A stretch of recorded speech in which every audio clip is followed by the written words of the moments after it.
पानी का भूत, सच्ची डरावनी कहानियां।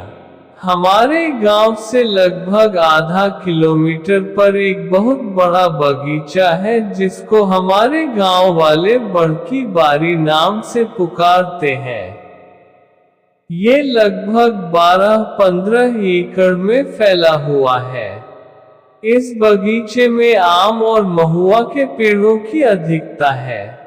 बहुत सारे पेड़ों के कट या गिर जाने के कारण आज ये बड़की बारी अपना पहले वाला अस्तित्व खो चुकी है, पर आज भी कमजोर दिल वाले व्यक्ति दोपहर या दिन डूबने के बाद इस बड़की बारी की ओर जाने की बात तो दूर, इसका नाम उनके जेहन में आते ही उनके रोंगटे खड़े हो जाते हैं।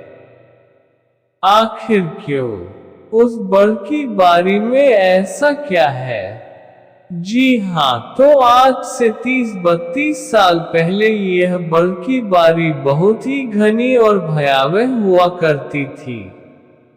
दोपहर के समय भी इस बड़की बारी में अंधेरा और भूतों का खौफ छाया रहता था। लोग आम तोड़ने या महुआ बीनने के लिए दल बांधकर ही इस बड़की बारी में जाया करते थे।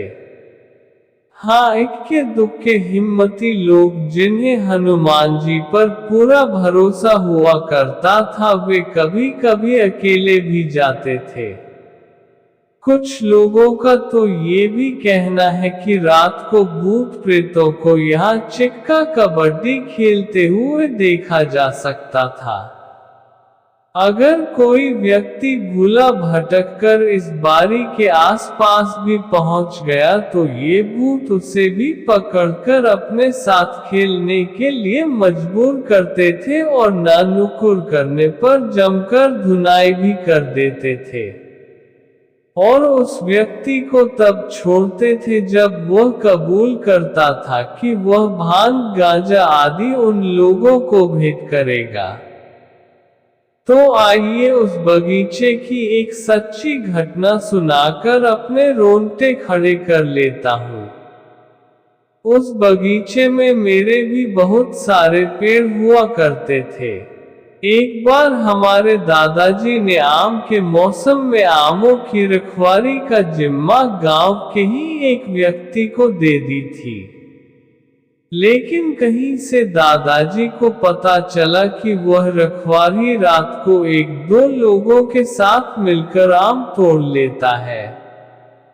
एक दिन हमारे दादाजी ने धुपका छिपकर सही और गलत का पता लगाना लगने की सोची।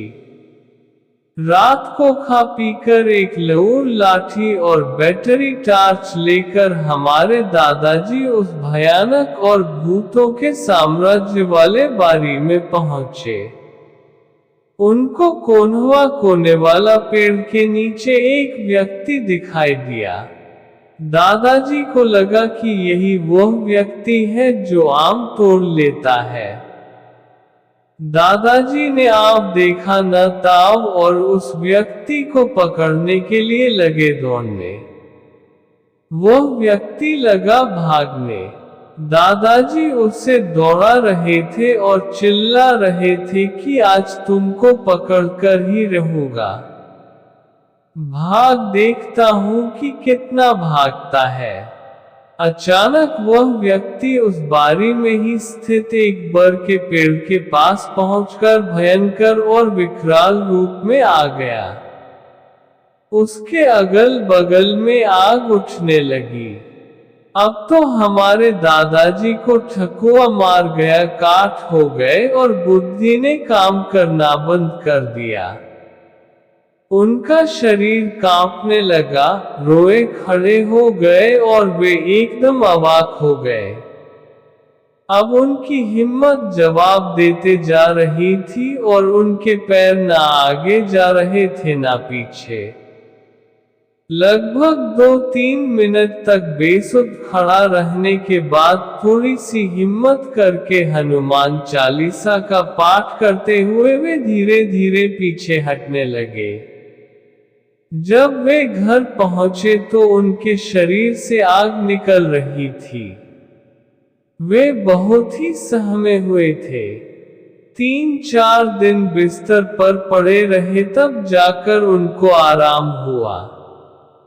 उस साल हमारे दादाजी ने फिर अकेले उस बड़ की बारी की ओर न जाने की कसम खा ली।